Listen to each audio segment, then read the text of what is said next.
नमस्कार आज बड़ ब्रेकिंग न्यूज जहाँ आप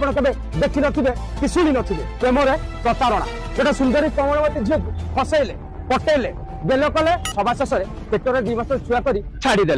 प्रेम फसैଥିବା युवक जनक जड़े विवाहित पुरुष चलते सीधा सड़क कथा से प्रेम प्रतारित होता पीड़िता सहित कौन होता आप केमी गढ़ी उठी आप प्रेम संपर्क आप प्रेम संपर्क नहीं छुआ हवा जाए प्रोसेस पूरा खोल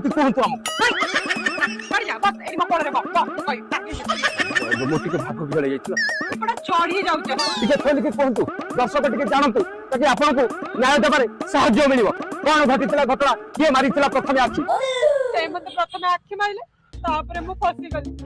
मते कुल्फी देले मु ताको प्रेम रे पड़ी गली तापरे मते सब दिन आसी कुल्फी देले तापरे मो पेट रे 2 मास रे छुआ दर्शक बंधु टिके ध्यान दे देखिबे सुनिए जदि आपण बार बार कुल्फी खाउतनी ताल टिके देखि चाहि खाइबे ये तो 2 मास रे गर्भवती हेछन नला आपण 6 मास रे गर्भवती हेइ